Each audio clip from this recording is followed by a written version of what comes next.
जी हाँ, हर्षित, थोड़ा स्पेसिफिक होके बात कर लेते हैं। वेंकटेश अय्यर के बारे में आप बातें कर रहे थे और आपकी बातों से एक उदासी तो नहीं कहेंगे, लेकिन हाँ, एक खुश नहीं होने वाली जो बात तो होती है कि आपको 23 करोड़ 75 लाख में रखा जाता है टीम में, और उसके बाद आप इस तरीके से पूरी तरह से फेल हो जाते हैं। अब तक 10 इनिंग्स में सिर्फ एक हाफ सेंचुरी है और 125 के आसपास रन बनाया है।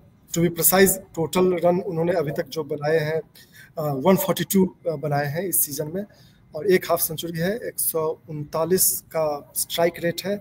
स्पेसिफिक इस लहजे से मैं कह रहा था, बात कर लेते हैं हर्षित, कि आपको क्या रीजन लगता है, क्या जो कप्तानी को लेकर बात हो रही थी सीजन स्टार्ट होने से पहले, और एक बड़ी रकम में जिस तरीके से उन्हें टीम में रिटेन किया गया, और उसके बाद कप्तानी को लेकर काफी सारे कमेंट्स आ रहे थे, और बात साफ नजर आ रही थी कि वेंकटेश अय्यर कहीं ना कहीं ये एक्सपेक्ट कर रहे हैं और शायद हिंट भी दे रहे हैं मैनेजमेंट को कि वो कप्तानी करने के लिए तैयार हैं, लेकिन ये मौका उन्हें मिला नहीं।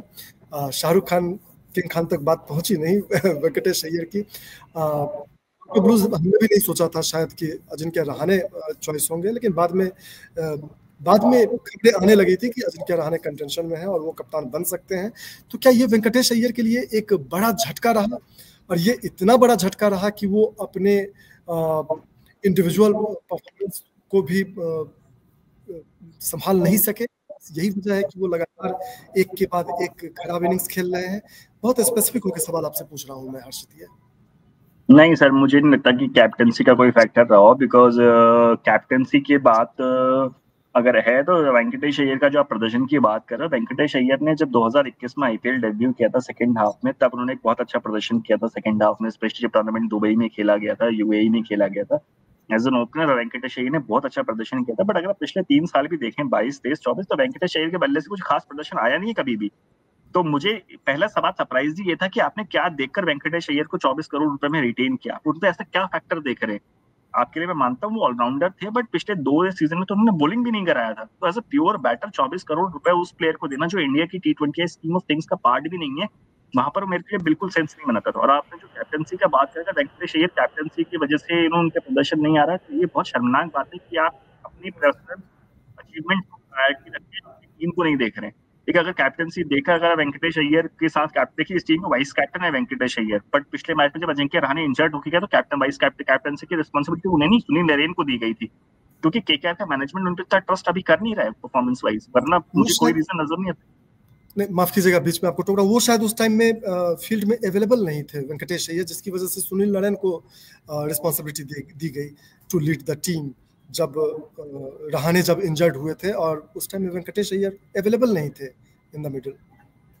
बट सर, मतलब वही बात है ना कि 6, अगर आपका कप्तान बाहर जा रहा है और आपका वाइस कप्तान को 6 ओवर, क्योंकि 6 ओवर से ज्यादा का खेल रहता था उस टाइम पर, अगर वाइस कैप्टन भी अगर टीम से बाहर है तो मुझे क्योंकि इम्पैक्ट सब्स्टिट्यूट तो वो हुए नहीं थे, ऐसा एज अ रेस्ट करने गए थे, तो उनको वापस लाया जा सकता था। बट मेरे को लगता नहीं है कि कैप्टनसी का कोई फैक्टर रहा होगा, बिकॉज कैप्टनसी, क्योंकि आईपीएल की कैप्टनसी इतना कोई बड़ा मेजर फैक्टर है नहीं कि आईपीएल की कैप्टनसी नहीं मिले तो परफॉर्मेंस नहीं करूंगा।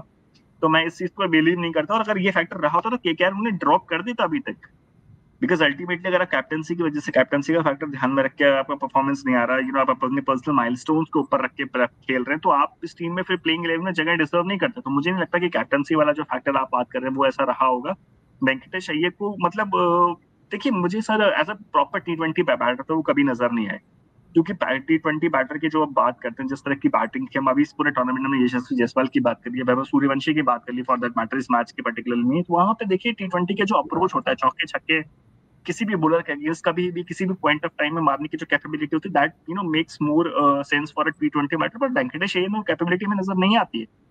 ही is more looking like somebody who wants to rotate, strike और कभी कभार मार सकते हैं। तो वो जो प्रॉपर T20 बैटर वाला कैपेबिलिटी तो मुझे नजर नहीं आ रहा, इसलिए मैं बहुत सरप्राइज था कि उनको इतने पैसे क्यों दिए गए, क्या रीजन रहा गया था, क्या उन्हें आप किस रोल के लिए देख रहे थे? और मुझे वो रोल भी नजर नहीं आया, क्योंकि नंबर 5 के बैटर के लिए 24 करोड़ रुपए कोई फ्रेंचाइजी दे रही है। I don't see this happening in the entire cricketing ecosystem. मैंने कहीं नहीं देखा इतने पैसे किसी भी प्लेयर को दिए जाते हैं। और अगर वो इंडिया खेल रहा होता, रेगुलर इंडियन प्लेयर होता, तब भी समझ आता, बट वो तो इंडिया के T20 सेटअप का पार्ट दूर दूर तक नहीं है। अगर आप इंडिया के टॉप 50 प्रोबेबल्स भी उठाए T20 में, तो वेंकटेश अय्यर का नाम नहीं आता है। उसके बावजूद वहां पे उनको इतने पैसे दिए गए, मेरी समझ से तो परे हैं। And for me it was a blunder, and उसका भुगतान कर रही है क्या पूरा सीजन में इस तरह का प्रदर्शन करके अब। जी हाँ, बिल्कुल। और आप जैसा बता रहे थे हर्षित कि बिल्कुल ये समझ में आने वाला नहीं है कि इतना ज़्यादा पैसा क्यों दिया गया। तो जाते-जाते स्टैट्स तो बता ही देते हैं दर्शकों को। वेंकटेश अय्यर के जो स्टैट्स हैं, he has played 61 matches so far, 61 IPL matches. He has got 1468 runs, highest score is 104 and that is his only century. 50 की बात करते हैं, 12 हाफ सेंचुरीज उन्होंने लगाए हैं। और प्रॉपर T20 बैटर वो आपको कभी नहीं लगे, क्योंकि उनकी स्ट्राइक रेट है 137.32। 150 से कम के स्ट्राइक रेट पे एक प्रॉपर T20 बैटर को ढूंढना आज के समय में ये मुश्किल काम होता है। साथ ही आप ये भी बता रहे थे कि बहुत एट विल बाउंड्रीज और सिक्स लगाने में भी उन्हें प्रॉब्लम रही है। तो बात कहीं ना कहीं सही है, क्योंकि 136 बाउंड्रीज हैं उनके टोटल 61 मैचेस में। तो इसे अगर कन्वर्ट करें तो हर मैच में, हर इनिंग्स में 2 चौके लगा पाते हैं। और छक्के तो जितने मैच उतने छक्के, 61 मैच 65 छक्के। तो लबो-लुबाब ये है हर्षित कि स्टैट्स साफ बताते हैं, कहते हैं आंकड़े झूठ नहीं बोलते, और ये बताते हैं कि वो प्रॉपर T20 बैटर एक्चुअली शायद अब तक हुए नहीं है। तो आपकी बात में दम है, क्योंकि आप अगर हर मैच में, हर इनिंग्स में सिर्फ 1 सिक्स लगाते हैं या फिर 2 चौके लगाते हैं तो मुश्किल है काम T20 बैटर के तौर पे आपको रिकॉग्नाइज करना यह काम।